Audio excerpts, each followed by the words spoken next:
Okay geng, apa khabar semua? Hopefully korang elok-elok, sihat-sihat, segala macam. So hari ni aku nak membebel sikit sementara tengah menunggu orang ni.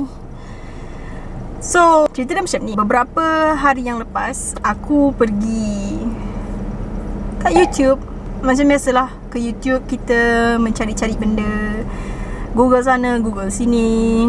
YouTube pun bagi recommendation. One thing leads to another. So aku pun entah kenapa aku ter-Google. Maybe aku dah pernah Google ke sebelum ni, aku pun tak sure mana satu yang datang dulu. Tapi yang pentingnya aku Google tentang lagu-lagu Japanese tau. So dekat dalam recommendation aku tu dah banyak sangat lagu-lagu Japanese. Tiba-tiba dan terkeluar pula satu lagu Japanese yang datangnya daripada tahun 80-an macam tu. Aku pun heran juga macam mana, first of all, macam mana lagu yang bunyilah lama boleh terpacul pula dekat dalam recommendation aku. Tapi sebabkan aku ni jenis orang yang kadang-kadang curious tak curious, so aku pun klik. Aku buka lagu tu, aku dengar. Lagu tu bertajuk Little Princess oleh seorang penyanyi Jepun yang bernama Yukiko Okada.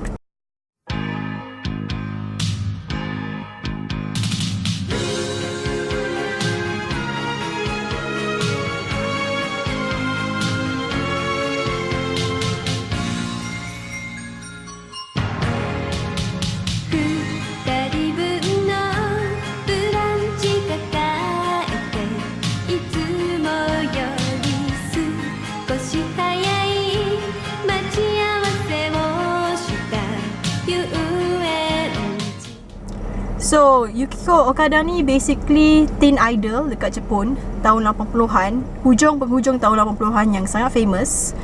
Dia masuk rancangan Star Tenjo or something like that. Equivalentnya Akademi Fantasia dekat Malaysia ni, ataupun apa lagi, The Voice ataupun One in a Million. And dia masuk rancangan tu, dia menang, dia dapat tempat pertama. So dia dapat buat single, dapat buat album, dapat nyanyi depan halayak ramai. And dia pun keluarkanlah lagu ni. Aku dengar lagu tu macam okay lah untuk lagu tahun 80-an kan, biasa juga dia punya vibes dia.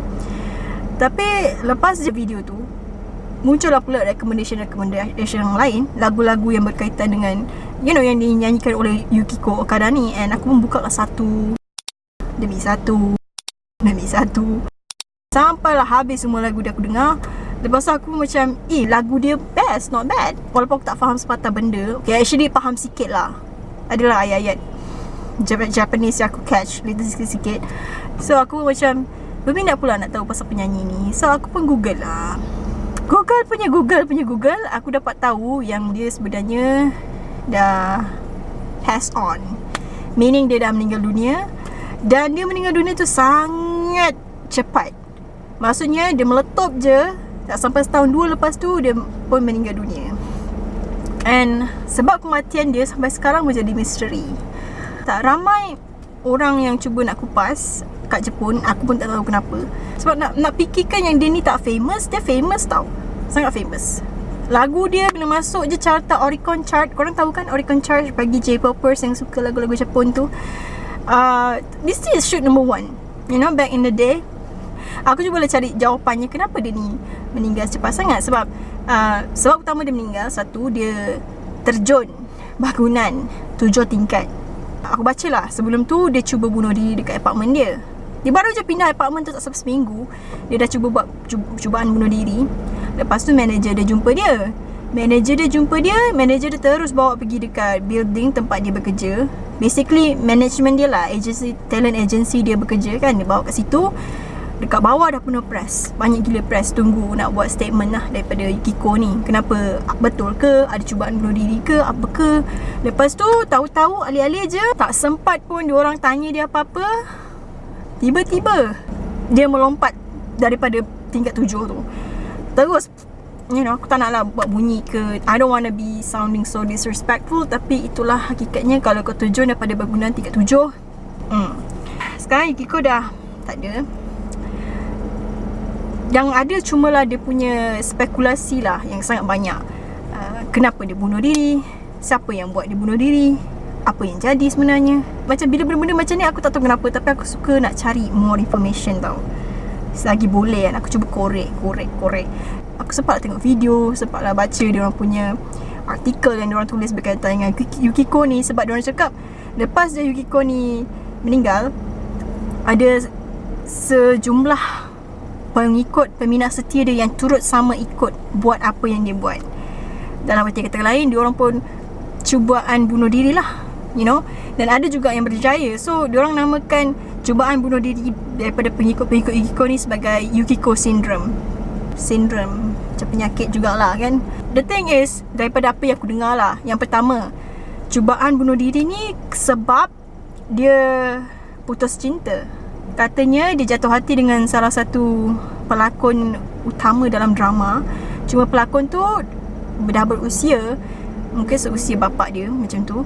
Dan keduanya dia dah beristeri. So memang tak nak lah kalau boleh ada apa-apa hubungan. Sebab masa tu Yukiko ni usia dia baru je 18 tahun. So bayangkan lelaki tu pun dah berumur 40 macam tu, dia baru 18, macam tak berapa nak sesuai. And mengikut apa surat bunuh diri yang dia tulis, dia kata hati dia dah tak ada tempat nak pergi. Aku pun tak tahulah kalau benda tu berkaitan ke ataupun apa kan. And ada juga yang tulis artikel yang mengatakan si Yukiko ni sebenarnya macam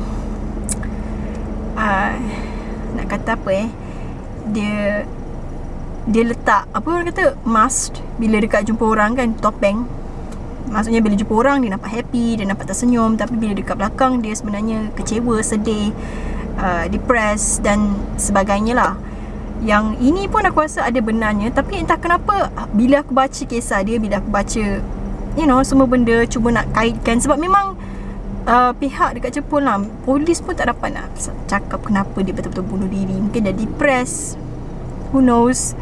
Tapi bila aku tengok bukti-bukti yang ditinggalkan, aku rasa macam ceritanya lagi memihak kepada yang dia jatuh hati pada pelakon utama filem yang dia berlakon tu, drama tu. Dan sebab lelaki tu tak reciprocate lah.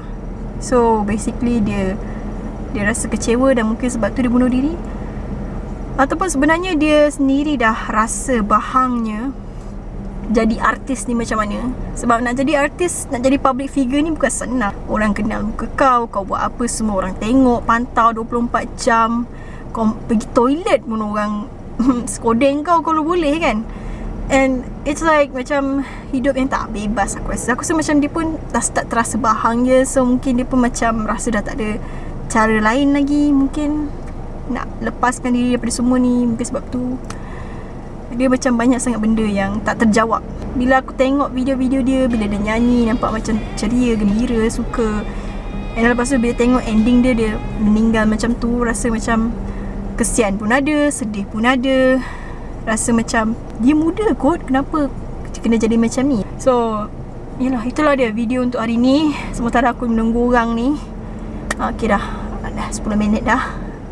So kalau korang pernah terdengar cerita pasal Yukiko Okada ni, kalau korang faham apa-apa cerita ni kan, faham, korang boleh nak respon. Silalah respon dekat bawah tu tentang pendapat korang lah, kenapa dia meninggal dunia. Sebab aku cuba cari banyak information pasal ni tapi tak jumpa. Mungkin ada yang aku terlepas pandang, aku tak pasti. Tapi kalau ada lah korang pernah terlintas maklumat pasal dia ni, silakanlah komen kat bawah, bagi aku baca sikit. Nanti aku thumbs up lah kalau korang punya komen tu make sure it makes sense. And itu je lah itu je lah nak cerita. So that's it guys for my videos today. Thank you so much for watching. I guess I see you soon on my next one.